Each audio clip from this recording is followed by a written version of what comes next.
Here's a review of the Keep Everyone Together feature of Zwift Meetups.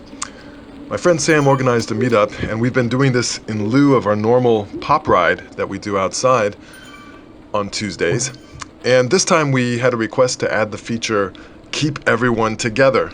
It's a button you can click when you make your meetup. Do you want to keep everyone together or not?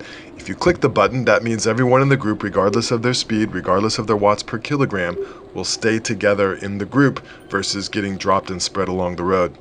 The first test of this feature was me starting the ride late by a few seconds because I was messing with the record function on my computer, and I had to make a significant effort to try to get back onto the group, even though I was only a couple of seconds behind.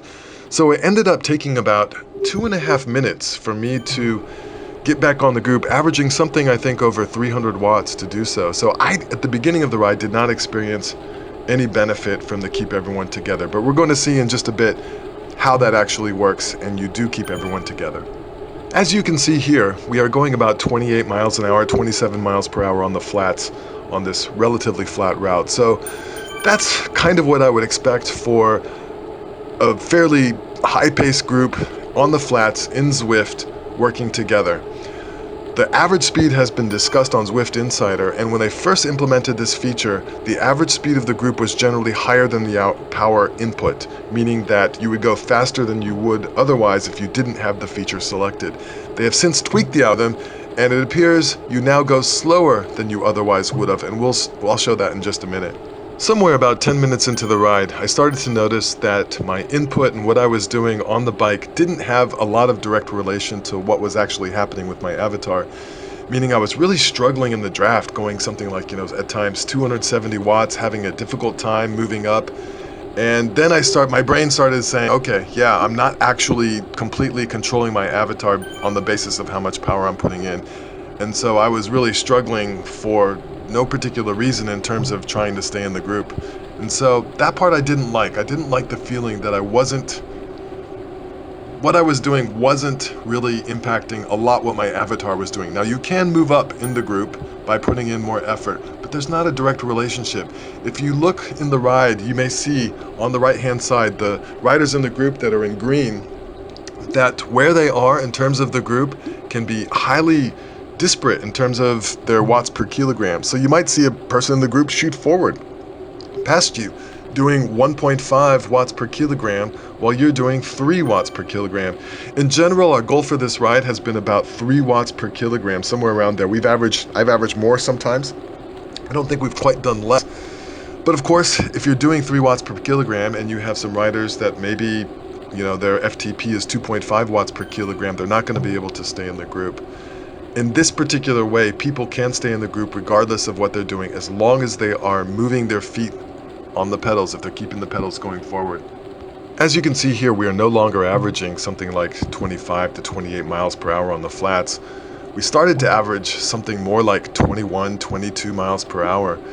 And there was a real disconnect between the power I was putting in and the speed I was going. So the speed was much lower.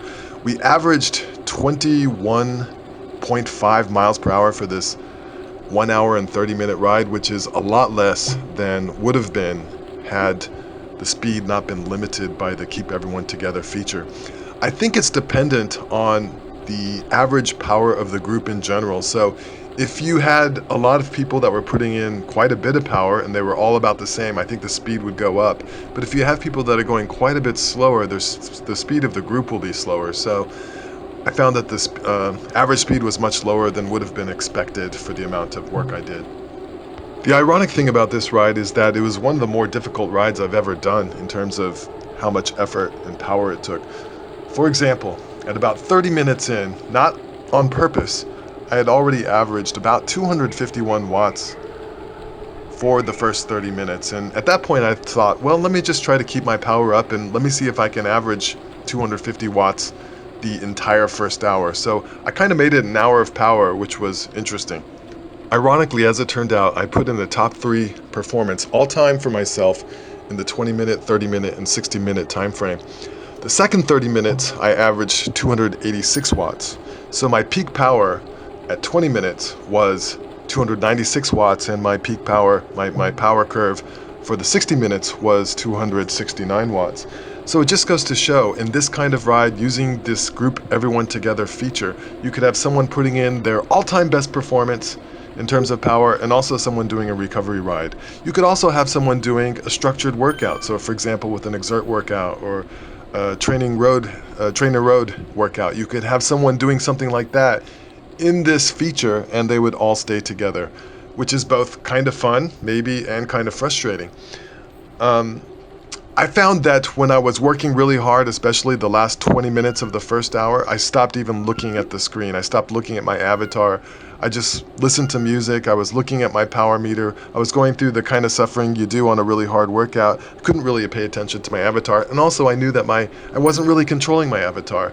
And I think that's frustrating. You don't have to pay attention when you're doing this, which means maybe it's less interesting. It's less engaging to your mind.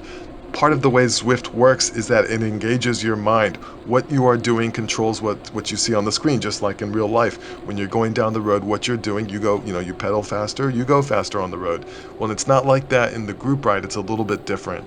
After 60 minutes, I decided to apply the brakes, meaning really slow down my watts and see what the feature would look like by going to the very back. And so what happens is Zwift limits the amount you go back to 6 seconds. So if you're barely pedaling and everyone else is going pretty fast, you'll be 6 seconds back and you'll just hold that position. Now the question is, how hard is it to cover that ground in terms of making up the 6 seconds if you've recovered and you want to go to the front? Do you just get slingshotted back, or can you just slowly recover and move up the 6 seconds? I don't know the answer for sure, but what I found in my experience here was that I could slowly, I could be doing something like 220 watts and make ground on the group, which wouldn't be the case, I don't think. Definitely wouldn't be the case without this group together feature. So it does allow you to make up that ground a lot easier than you would in real life, i.e. real Zwift, without this feature. So what is my overall take on the feature? I didn't really like it overall because of the disconnect between power and speed and position. Now, I suppose if there was a social ride where perhaps the most important thing is keeping everyone together and having the banter of chat and so forth, and it really doesn't matter how fast you're going, it doesn't really matter if you're fully controlling your avatar, then I think it can be a great feature and that it has utility.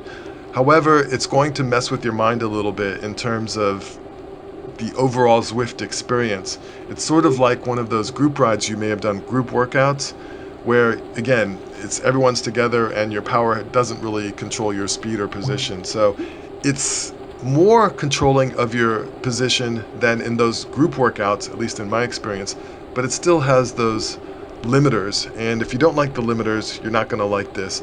I personally, if I was doing this, I might even not even pay attention. I might just watch Netflix while I was doing this kind of ride and listen to music or something, because of the lack of connection between your performance and what's happening on the screen. So overall, it's not something I prefer, but to each their own. I could definitely see circumstances in which this would be a preferred and desired feature for these group workouts, where it's mainly the social experience, like a holiday group ride in real life. If you've used this feature and have some thoughts, please comment below. Overall, I hope this has been an interesting take on this feature and it helps you decide whether to use this as part of your meetup and group ride.